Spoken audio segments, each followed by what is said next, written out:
Hello, I'm just nah. I okay.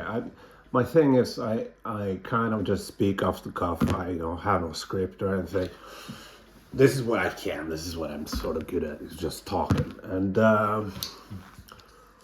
yeah, let's. I'm gonna want to give you some context. I made some videos. My most popular video. Oh my god, it has 300 views. Was about the right wing movie critics and what I thought about it. And I made also a Blade Runner video where I got drunk and I started bitching more and more about him, and I got childish and everything. So there was a comment, and I responded to the comment via video. And at that night, I was like drinking whiskey and everything, and I got more comments, negative comments from I believe from fans of Critical Drinker and geeks and gamers from all of them. And I had a blast just filming myself and reading them up criticism, because I told them in those videos, I said, like, criticize me for real, give me reasons, and they did. It wasn't the best criticisms. Like one guy said I looked like dressed like a 13-year-old boy. Look at me now. But and then I also made a video where I jokingly talked about it the day after, and it was a bit more humorous video, but addressing all that. But then I thought, fuck it, I don't want any more negativity. I was starting a war with these people, and I thought, is that a great way to start?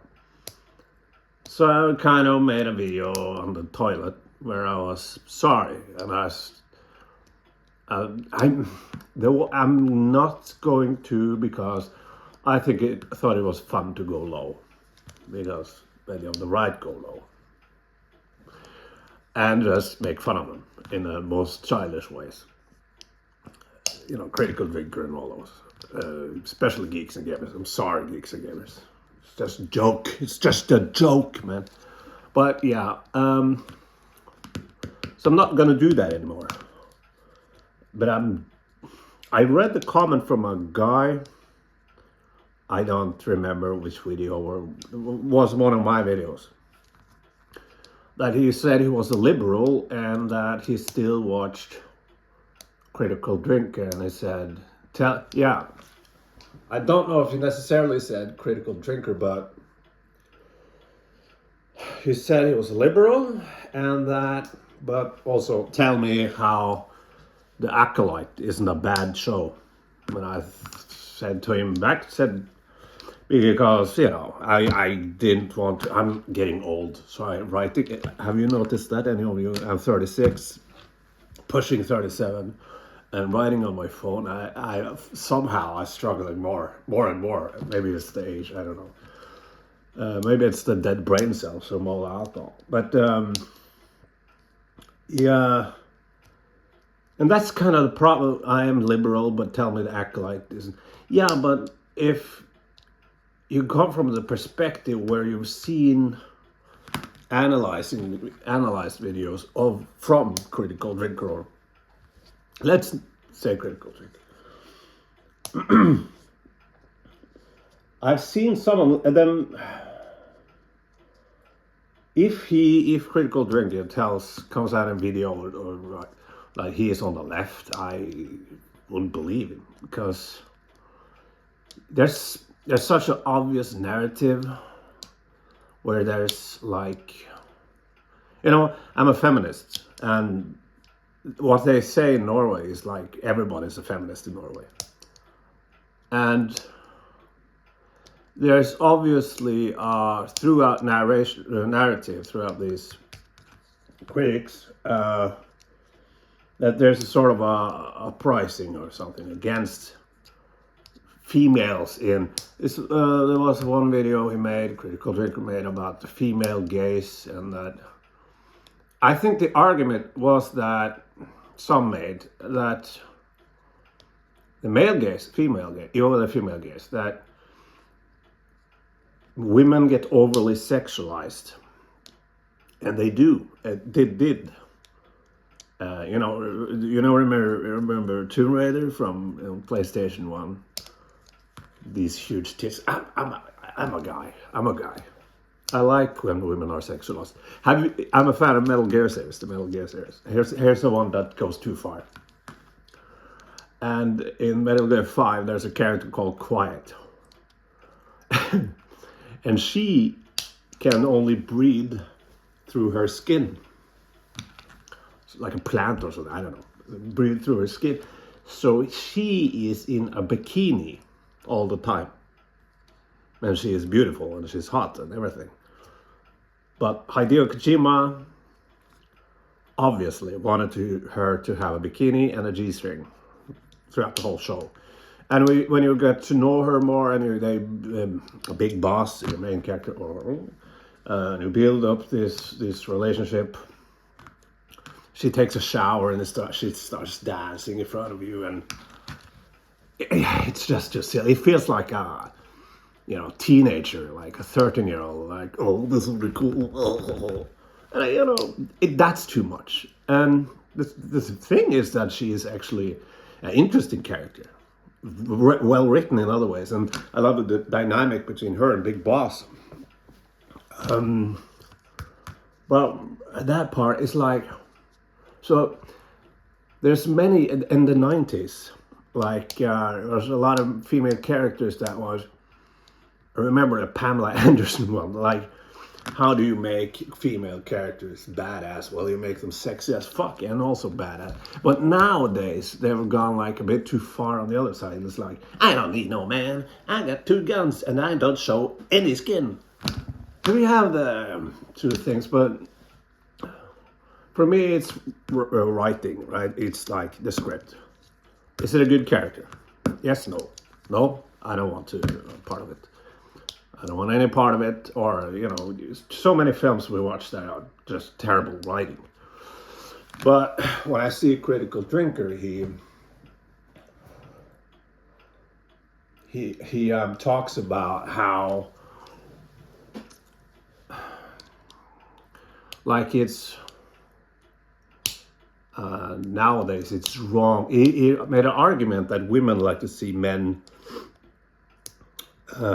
with shirts off and everything too, and he has a point. I'm not going to disagree, but it's the way he's talking about it. Like, maybe it's him trying to be funny or sarcastic, but it feels so. Many things he says is very oversimplified, and there's no room for gray zones or evaluating certain things like, okay, how was the films in the 90s? How was the films in the, like, Die Hard, 1987 or 8, fuck. Predator came out, whatever, it doesn't matter. Die Hard, what made that film so special? Before Die Hard, you had Arnold Schwarzenegger, you had Sylvester Stallone, you have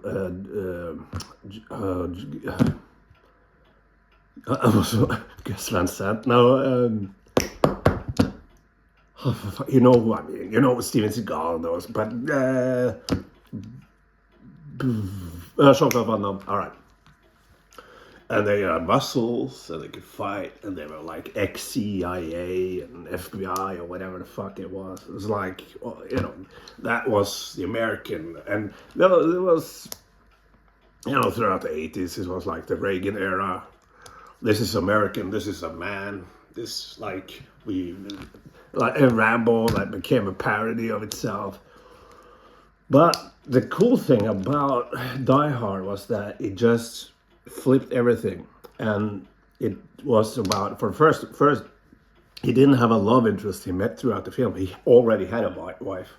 He has children. He's just a regular cop from New York, and he is in LA in whatever the building.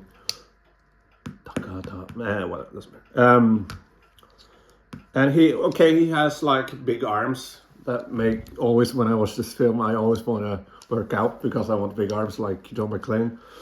But he has stretch marks, like I have, and he is like thinning in his hair, and he doesn't have a background in like in CIA. Isn't ripped or anything. But that started the whole thing in the 90s, where you have Keanu Reeves in Speed. It's like, okay, he's bomb special guy, but he doesn't have the muscles. He doesn't take it off, and he's way more low key. And the point is, you can analyze why was that the case, and what does that say about the film industry and where we are at that time. And when we talk about the female gaze or female characters in movies in general, we have to compare them to like the 70s, to the 80s, to the 90s, to the early 2000s, etc. There's a lot of interesting things, comparing years to each other, and like he going for the, feels like he's going for the Mr. Plinkett thing, Mr. Plinkett from Red Letter Media. But Mr. Plinkett is a character, obviously a character that isn't real. He's a parrot, not a parrot, but there's an obvious disconnection between Mr. Plinkett and the Mike Stoklaso, who is the voice, who is a real person. I'm a fan of Red Letter Media, but Critical Drinker kind of feels like he's trying that, but he's also being himself, so I feel like it's a bit muddled. And yeah, the narrative is like always comes from a place that he knows personally. That's it.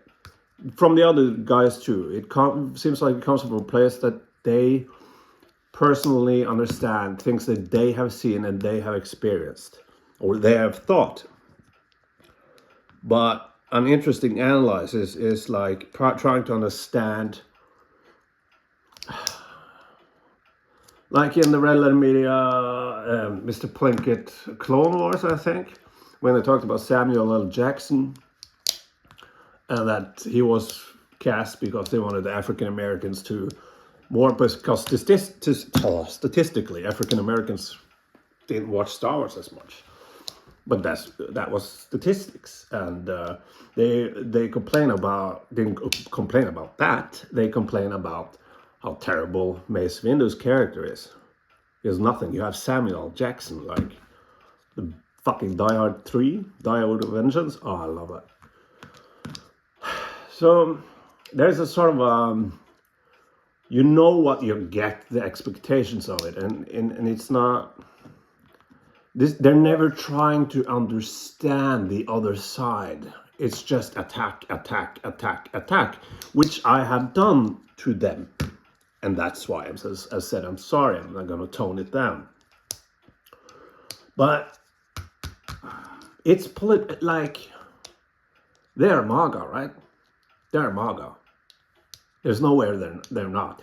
And if you nowadays say, no, I'm independent, I'm not MAGA, I'm independent, that means you're MAGA. You can't be independent nowadays. I'm sorry, you can't. And that's like, if you're independent or you think like we can get along, and you can't. This is me, and I'm taking a stand. I think Trump, as Oscar Wilde said, some men makes the world a better place by leaving it. And I honestly think that about Trump. And I also wonder where those who support Trump, where are they in 50 years, in 100 years, or like, where's Trump? And I'm also curious, what is MAGA without Trump? Because MAGA is a reaction, not an idea. He's a populist, and it's in a reaction to what is, or it's not a plan, an idea. It's like, immigrants, we are reacting to the immigrants. Is this economy that Joe Biden tanked reacting to that? It's not. I'm not going to go into that. That's not my place. It's not I don't live in the United States. But I'm like, there's I'm wondering this. I have mental issues. I'm open about my mental issues. I'm not going to talk about them here because I've talked a lot about them elsewhere. But I have some friends that are Trump fans, maybe even Andrew Tate. I know Elon Musk, and but I also know that they have deep psychological issues, both of them. So I think about now and talk about both of them have problems, especially with their father. And you know how Jordan Peterson became like a sort of a father figure for many of them, and I think Jordan Peterson is like a gateway to the right. I mean, people call him far right. I don't call him far right. He's a gateway to far right. And I can't help to wonder when you see January 6th and everything, January 6th, how many of those people have mental problems? The woman who got shot, she was bipolar, I think. She had some. And I'm thinking, like in Norway, mental health issues aren't that stigmatized. Of course, there are still people who stigmatize, but I personally, I don't give a shit. I don't care. I don't give a shit what people think. So, mostly. So, but in America, for example, I don't know how, like,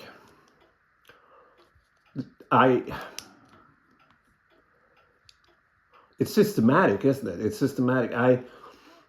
How are mental health issues? How stigmatized is it in America? I'm curious now. I'm wondering. I'm thinking. And how many of you go to therapy? And if you do in America, are you seen like as an idiot or a crazy person? Because maga for me, and I'm talking right wing now, not right wing 20 years ago. That's completely different. I'm thinking.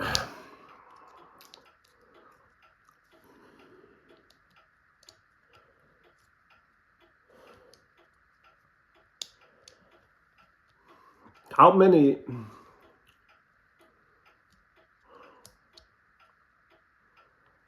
why is Trump so attractive to people still? Why is he so refreshing or so he does everything he's just an awful person? And I think in many cases, you get a lot of defensive people when you diss Trump. And it's like people on the right now, MAGA, are voting and basing their political views and values on feelings, on what they feel and how their upbringing was, or emotional connection, like or personal gain. Like I'm an artist, so I should vote this in this party here in Norway because that benefits me. But I won't. I want the party. I want to vote the party I think benefits Norway. Trying to make have political opinion based on thought as much as I can, as best as I can. And I think it's ironic that the left are called like snowflakes, and we feel too much for our pussies. Yeah. Some of the left are pussies, and the Democrats need to get the head out over their ass. But and I like in some comment sections I like written something and you're getting mad. Are you getting mad, snowflake? But yeah, I'm getting fucking pissed off. There's nothing wrong with getting pissed off. And I'm saying that to you too. There's nothing wrong with getting pissed off, but letting that go. It's easy to get emotional about politics, especially now. I said it. I said in maybe 2 or 3 videos that my grandfather fought in Norway was occupied 1940 to 1945, and my grandfather fought the Germans, and his brother was basically a Nazi. I don't think his brother knew about the Jews, about the Holocaust and everything, but And that has made me think many times, like, we know now that his brother was on the wrong side of history. And that's where you are now. If you support Trump, and you're on the wrong side of history, and there's and I feel I'm being condescending now. It's like, I'm not religious, I don't believe in God. If someone said to me, I'm praying for you, and I said, no, I don't do that, I'm still praying for you, that's really fucking condescending. It's like, oh, you think you're okay, you think you're doing me a favor by, doing nothing, praying. And this might feel the same way when I say, you are wrong, and you are wrong. And I really hope you understand that at one point or another. You're on the wrong side of history. And I wish I could make you understand. I really do, but I'm not smart enough or have the words to do that. And I know if you feel that I'm condescending or something while saying that, but yeah, anyway, that's, I think this is long enough, but I won't fuck around and make like childish remarks about the right-wing movie critics, even though it's really fun. Because, let's be honest, you're a bunch of assholes. You're a bunch of assholes. Some of you are racists, flat out, and sexists. The Star Wars guy, the Star Wars theory guy, did you know that he supports Andrew Tate? Does any of you like geeks and gamers, or like, if you like Andrew Tate, if you do, you can fuck off. And if that's the case, if any of you likes Andrew Tate, fuck off. Go fuck yourself. And sort of with Trump too. Go fuck yourself. But I'm saying that more in a, you're misguided, and you, I hope you understand at one point that you fucked up by voting for him. And I think that the right-wing movie critics are gateways for many younger people. At least it was. Now their popularity are going out. A gateway for many younger people into the right-wing politics. So I don't know. What do you think about this? This is a long talk, but I hope this was more mature than the other ones. All right, bye.